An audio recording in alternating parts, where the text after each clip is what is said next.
Le DaFresh Morning, c'est 104.5 tonnes de bonne humeur. Tous les matins sur Urban FM.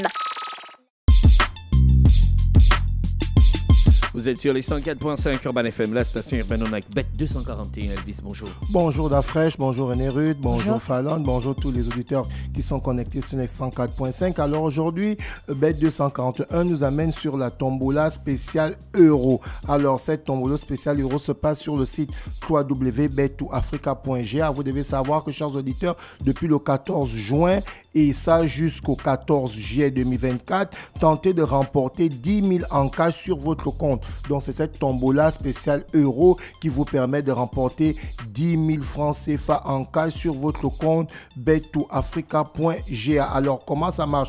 Il vous suffit de faire un dépôt de 2 000 au moins et de valider votre ticket. Le tirage au sort aura lieu 3 fois par semaine, c'est-à-dire le lundi, le mercredi, le vendredi. Si vous n'avez pas encore ouvert votre compte, évidemment, bet2africa.ga, vous devez le faire maintenant. Comment s'inscrire? C'est simple. Il vous suffit d'aller sur le site www.bet2africa.ga. Vous suivez les instructions, vous mettez votre numéro de téléphone sans le 0 et vous commencez déjà à jouer. Alors évidemment, comme je vous disais tantôt, cette tombola spéciale euro sur le site www.bet2africa.ga, allez-y jouer avec une somme de 2 000 et vous allez gagner près de 10 000 en cash, chers auditeurs. C'est tout? Ouais, c'est bon pour le sponsor. D'accord, ok. Là, on est avec le sponsor. Et pour le sport? Pour le sport nous amène ce matin du côté du tirage au sort de la Coupe d'Afrique 2025 qui va se passer du côté de la Coupe d'Afrique 2025 qui va se passer du côté de Johannesburg. On n'est pas qualifié? On n'est pas encore qualifié. On n'est pas encore qualifié. On parle du tirage au sort. Le tirage au sort va se passer ce 4 juillet du côté de Johannesburg. Et dans ce tirage au sort-là, 23 équipes vont se faire qualifier puisque le Maroc, c'est le pays organisateur. Donc, le pays organisateur est bel et bien déjà qualifié. Donc, 23 équipes devront se qualifier pour jouer cette Coupe d'Afrique 2025 qui va se jouer du côté du Maroc. Généralement, la Coupe d'Afrique se passe en janvier et vu qu'il y a certains pays où le mois de janvier, il y a la pluie, évidemment, voilà pourquoi vous voyez que depuis un temps, la CAN se joue pratiquement durant le mois de juin. Mais cette fois-ci, du côté du Maroc, la CAN va se jouer pendant l'hiver. Est-ce que vous comprenez? Donc là, il y a eu encore un autre changement. C'est ce que nous dit l'article. Aujourd'hui, la CAN au Maroc a été repoussée à l'hiver pendant la Noël. En fait, vous devez savoir qu'en Europe, évidemment, comme le Maroc est frontalier à l'Algérie par l'Est et à l'Espagne par le Nord. Donc, ce qui fait que lorsqu'il y a l'hiver en Europe, il neige aussi jusqu'au Maroc. Et l'hiver commence généralement en fin octobre et va jusqu'en fin février, début mars. Donc, la CAN va se jouer du côté du Maroc, évidemment, à partir du mois de décembre 2025. Voici la nouvelle qui est tombée. Donc, beaucoup... évidemment, quand on regardait les anciennes CAN, notamment ici au Gabon en 2012, c'était durant le mois de janvier. En 2017, c'était durant le mois de janvier. Et ensuite, par rapport au calendrier, en Côte d'Ivoire, c'est allé en juin. Et cette fois-ci, par rapport à des raisons climatiques du côté du Maroc, la CAN va se jouer du mois de décembre. Donc, voici la nouvelle qui est tombée. La CAN débutera le 21 décembre. Et la finale aura lieu le 18 janvier 2026. Donc, la nouvelle est tombée. On espère que les Panthères du Gabon vont se qualifier pour cette CAN 2025 qui va se jouer du côté du Maroc, bien sûr. En ce moment, on est deuxième dans notre groupe pour les éliminatoires de la Coupe du Monde 2026 à 1 point face à la Côte d'Ivoire. Donc là, on espère que pour le tirage au sort de la CAN, évidemment, on pourra se qualifier. Non, notre prochain match, c'est quand? Notre prochain match... Contre quel pays? Contre la France? Non, pas contre la non, pas contre la France, mais on attend le tirage au sort de la CAN. En fait, c'est là où on aura le calendrier pour les prochains matchs du Gabon pour les éliminatoires de la CAN. On reste toujours dans le sport. Cette fois-ci, on fait un tour du côté du taekwondo pour parler de la Fédération gabonaise de taekwondo qui va organiser ce 12 juillet, évidemment, la cérémonie des awards pour la première fois. On sait déjà qu'il y a Emmanuela Atoura qui a été qualifiée pour les Jeux Olympiques 2024. Elle représente la discipline de taekwondo et ils vont évidemment faire cette cérémonie fournir des awards où ils vont récompenser les meilleurs athlètes pour parler des taekwondoïstes. D'après, j'espère que je prononce bien, pour parler de la discipline du taekwondo. Et on fait un tour du côté de l'Euro parce que c'est là-bas où tous les passionnés de sport font leur pari. Comme on disait à certains auditeurs aujourd'hui d'aller s'inscrire sur le site www.betouafrica.ga. Pour l'Euro, on sait déjà les équipes qui sont déjà qualifiés pour les huitièmes de finale d'Afrique. On a dans le groupe A l'Allemagne et la Suisse qui sont déjà qualifiés. Dans le groupe B, on a l'Espagne et l'Italie qui sont qualifiés. L'Italie qui est tenant du titre. Dans le groupe C, on a l'Angleterre qui est déjà qualifiée. Dans le groupe D, on a le Pays-Bas et la France, vice-champion du monde, qui est qualifié. Et dans le groupe E et... Tu vois ça? Ou bien ils n'ont pas mis ça à jour sur Google? Non, bon, moi je suis allé sur le site et j'ai... Huitième de finale, Suisse-Italie. Ouais, là c'est... Ça c'est le programme. Ça c'est la programmation du match. Donc on connaît déjà au moins les deux premières affiches de huitième de finale. La première affiche, on ira évidemment Suisse-Italie. Et la deuxième affiche, on aura Allemagne-Espagne. Donc... Oui, c'est Allemagne-Espagne. Regarde. Non, c'est pas encore vérifié. Non, c'est ici. J'ai le programme là. Sûr, bien sûr. J'ai Suisse-Italie, la première affiche.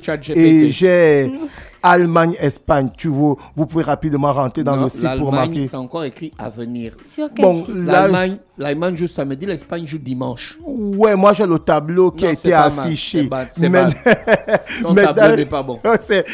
Par contre, sur le groupe E, et qu'on n'a pas encore de qualifié, mais sur le groupe F, on a le Portugal qui est d'ores et déjà qualifié, en fait. Et toujours dans le site, c'est là où j'ai eu, évidemment, ces deux confrontations-là, où l'Allemagne sera opposée à l'Espagne et la Suisse sera opposée à l'Italie. Bon, tout cela reste à vérifier. On attend la fin de ce premier tour-là pour Euro avoir... 2024, ça à définir, oui. C'est la même chose. Oui. C'est à définir. Ah, ok, bon, eux, ils ont déjà planté le décor. On attend, évidemment, la finale de ce premier tour-là pour avoir le tableau complet de ces huitièmes de finale. Aujourd'hui, on a les matchs à partir de 18h.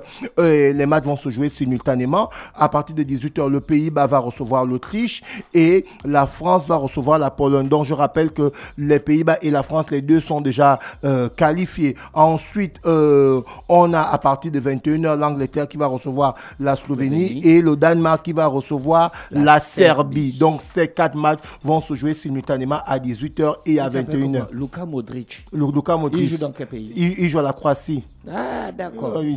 Ils sont éliminés. Ils sont éliminés.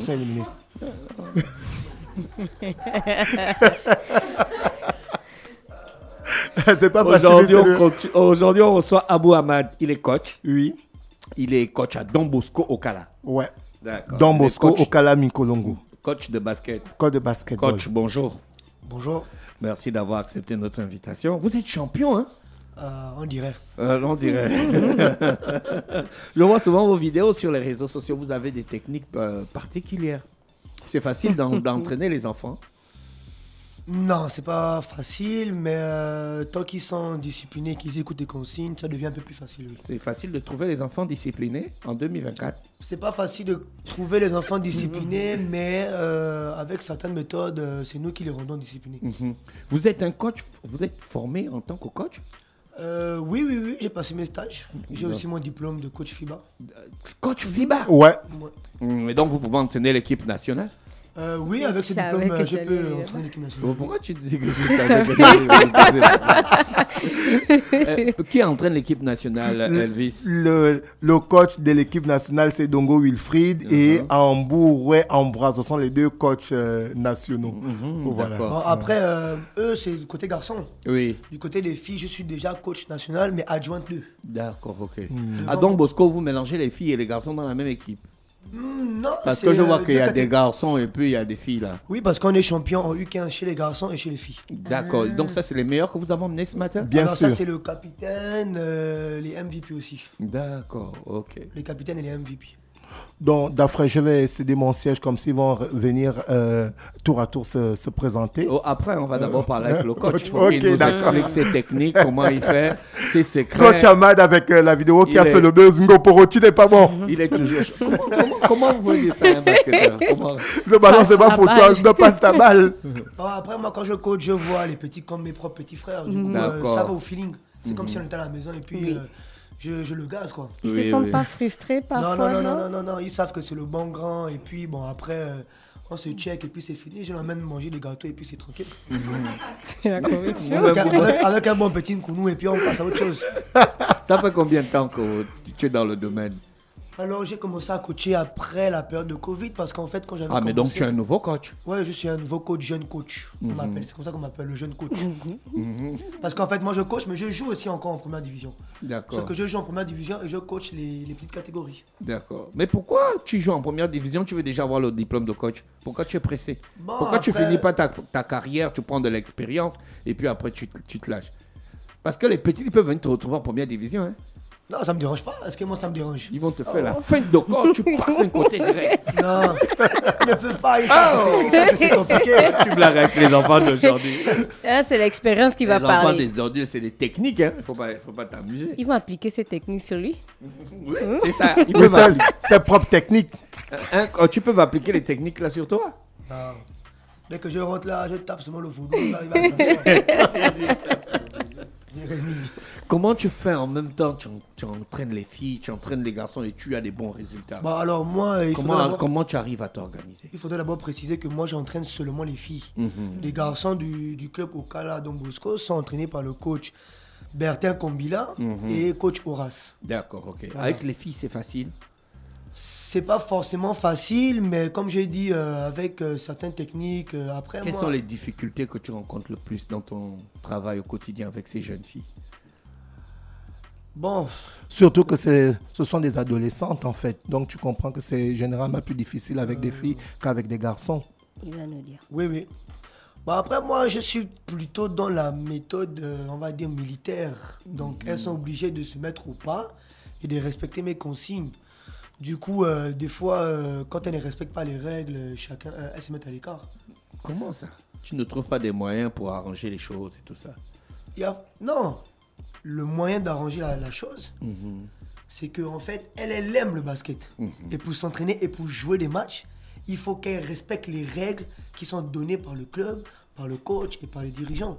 Si elle ne respecte pas les règles, ça veut dire que quand elles vont sortir hors du terrain de basket, elles ne vont pas respecter les règles sociales. Quelle est ta règle ultime dans l'entraînement? Être discipliné.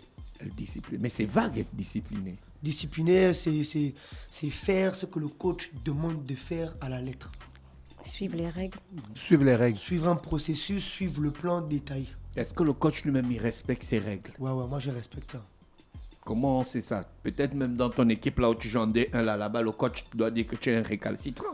Bon, après, chacun a son caractère. On est tous nés différemment. Mais je pense que je suis quand même assez discipliné. Vu que je suis le leader de l'équipe de la première division, du coup, c'est un peu ça. Est-ce qu'au-delà de l'entraînement, au-delà de la relation basket, tu aimes quand même ces enfants-là comme tes petits frères, comme tes petites sœurs? Je pense qu'elles vont pouvoir répondre à ça, mais oui, moi, je les aime vraiment beaucoup. Parce qu'en fait, ce ne sont pas des joueuses pour moi. Ce ne sont pas des joueurs pour moi, ce sont des petits frères, des petites sœurs. Du coup, c'est ma famille en fait. C'est le cœur. C'est pas un coach qui vient, il fait son travail, il rentre à la maison. Non, je viens, je mets le cœur et j'entraîne ces petites comme si c'est mon propre petit frère que je veux qu'ils réussissent en fait. Oui. Et derrière, est-ce que tu fais un suivi par exemple après les entraînements? Est-ce que tu es en contact avec ces joueuses-là pour savoir si ça va pas et autres? Toujours en contact. Toujours et toujours en contact avec les filles. Les garçons, quand ça ne va pas, quand il y a eu un mauvais match, quand il y a eu des frustrations, quand il y a eu des pertes, toujours en communication, parce que la communication, c'est la base. Est-ce qu'il y en a qui arrivent à te parler de leurs problèmes personnels? Oui, il y en a qui en arrivent, il y a d'autres, c'est un peu plus dur, et il y a d'autres, c'est un peu plus facile. Est-ce que les résultats scolaires suivent? Les résultats scolaires suivent énormément à Don Bosco au Canon. Énormément. Mais c'est une règle au basket, hein, René. On ne fait pas le basket si on ne fait pas l'école. Ouais, c'est ça. Pas d'école, pas de basket. D'abord, même à la maison, quand le parent dit petit, si tu m'amènes un 12, tu pars pas au terrain. Donc le petit est obligé d'amener un 14. À partir de quel âge on peut emmener les enfants pour les entraîner? 5 ans, 4 ans, même 3 ans.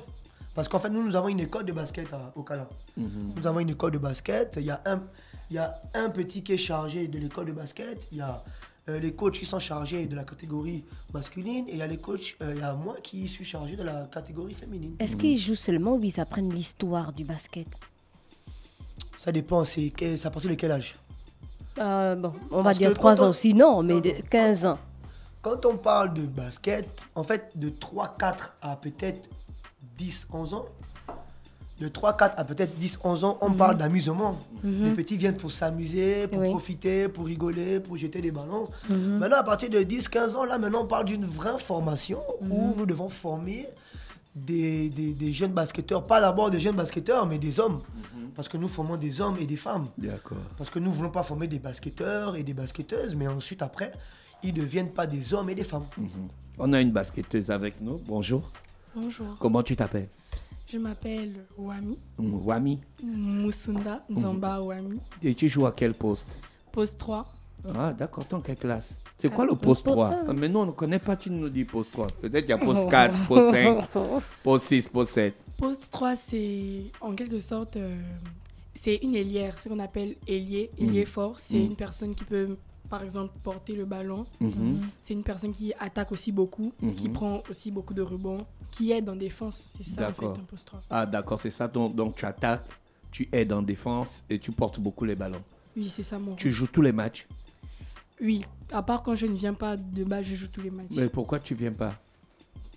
Il peut arriver que tu ne viennes pas. Des fois, elle est punie. Il faut dire la vérité. Des fois, elle est punie. Ils sont indisciplinés. Des fois, je suis punie. Des fois aussi, je me fais mal. Tu es indiscipliné. Non. Mais pourquoi? Qu'est-ce qui peut amener à ce que tu sois puni? C'est par exemple quand j'oublie de faire quelque chose à la maison et que ma mère ou mon frère me dit non, tu n'as pas fait ça, tu ne pars pas t'entraîner aujourd'hui, ou bien tu pars pas au match le week-end. Ça te fait mal au cœur? Oui, ça me fait mal. Est-ce que le poste que tu occupes te permet de marquer? Oui, de base beaucoup. Tu as joué combien de matchs cette saison? Beaucoup. On va dire 19-20 parce qu'on a joué 6 matchs en Ligue U15, on a joué... C'est parce qu'en fait, elle joue U15 et U19. Elle est surclassée. D'accord. Du coup, on a joué 6 matchs en U15, 6 matchs en U19. Nous avons aussi participé à la Coupe du Gabon féminine, première division, où on a aussi joué 6 matchs. Donc, on est dans les 18 matchs, plus la finale, 19 matchs. Et elle a combien de buts?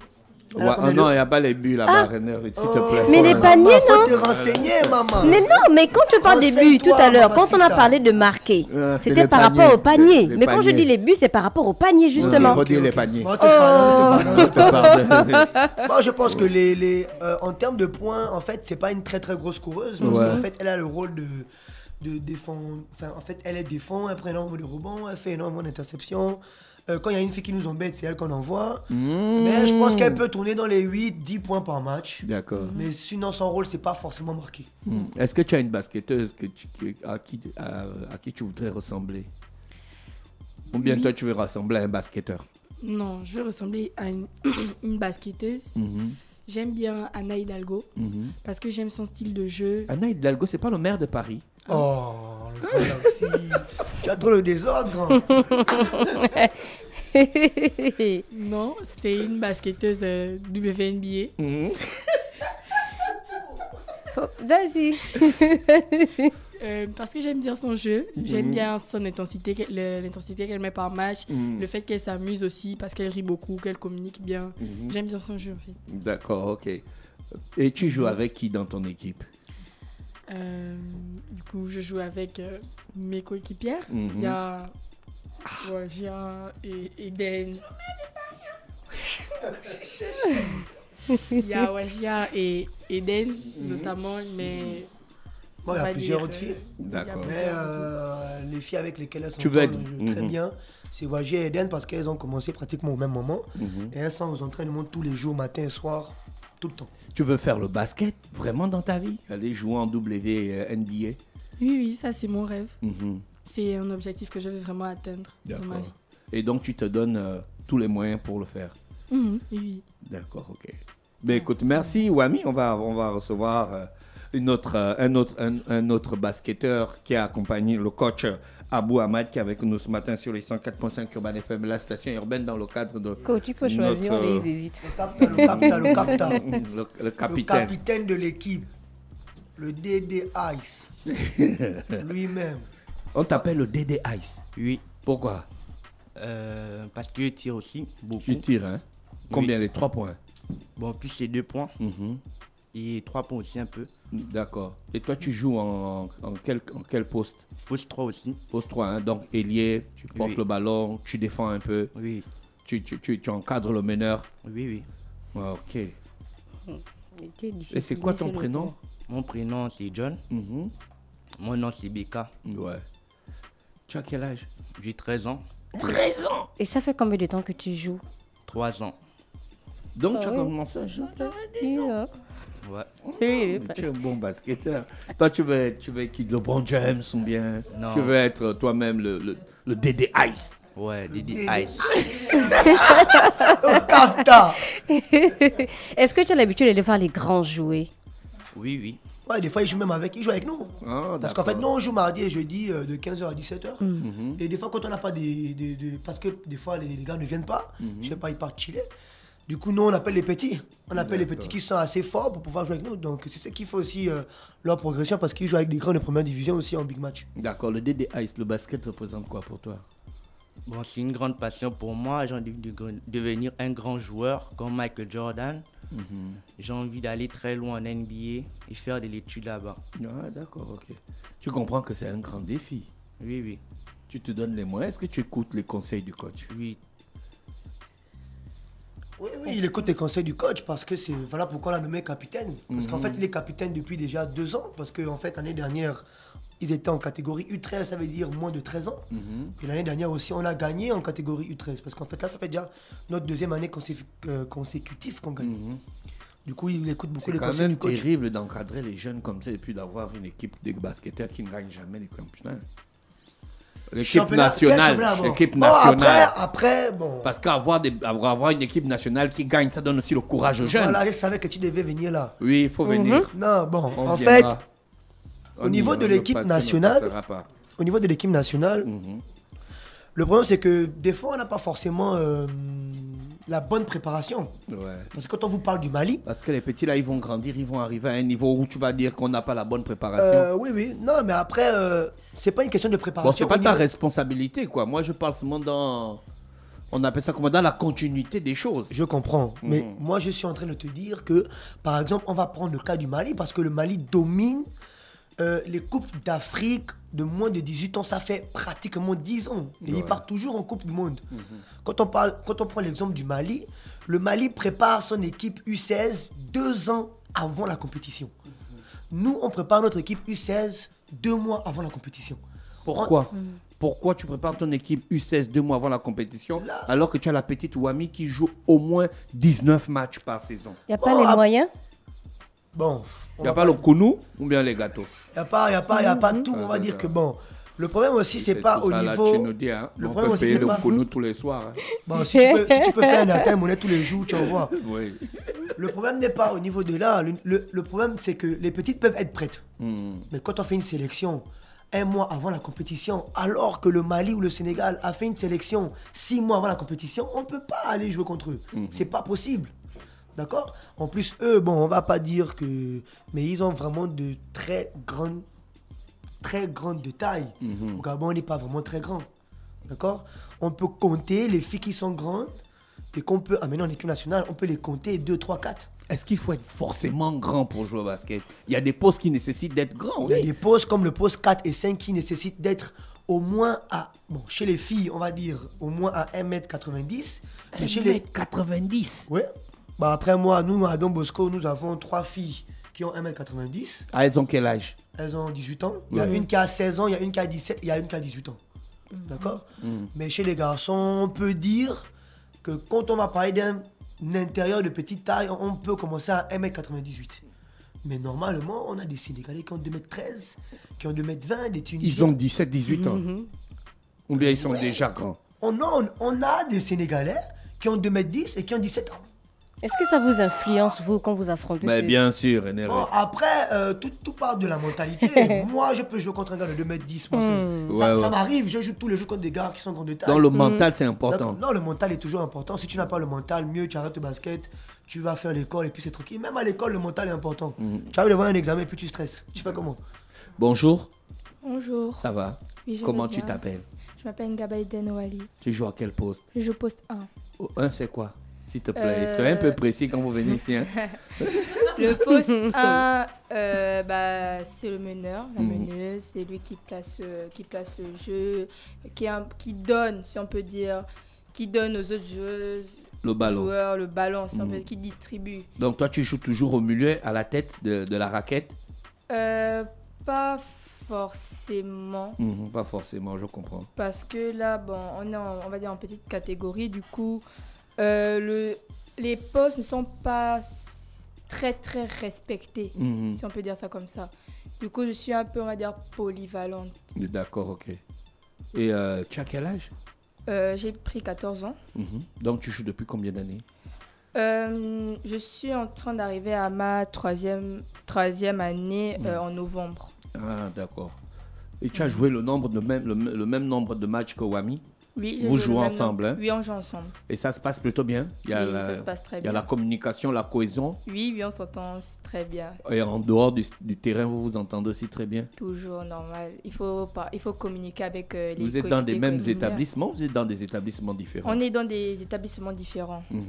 Mais avec d'autres coéquipiers, on est dans le même établissement, mais avec d'autres. Et avec le coach, le courant passe bien? Oui, avec le coach. Il n'aime pas trop parler fort sur les gens. Hein. Si, il parle quand même fort sur les gens. Mais après, c'est un bon coach. Ouais. C'est pas comme certains coachs, c'est seulement le basket. Non, lui, c'est comme un grand frère. Ouais. C'est pas seulement le basket et puis il s'en fout de votre vie. Non, il est impliqué partout. Est-ce que la communication est facile avec lui? Oui, la communication est facile. Regarde à côté. Est-ce qu'il parle avec la vieille? Il dit à la vieille. Il parle beaucoup à maman. Papa, il passe à la maison.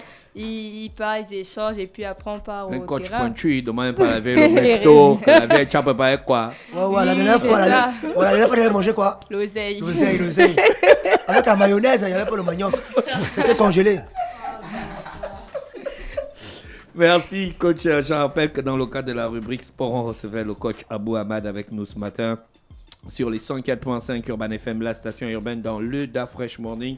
Il est exactement 10h. On va aller avec l'horoscope des auditeurs et on se retrouve juste derrière. Restez connectés sur les 104.5. Demain, à partir de 7h, on a le mode musique africaine. N'hésitez pas à nous envoyer des big up au 065 05 10 45. Le Da Fresh Morning, c'est 104.5 tonnes de bonne humeur. Tous les matins sur Urban FM.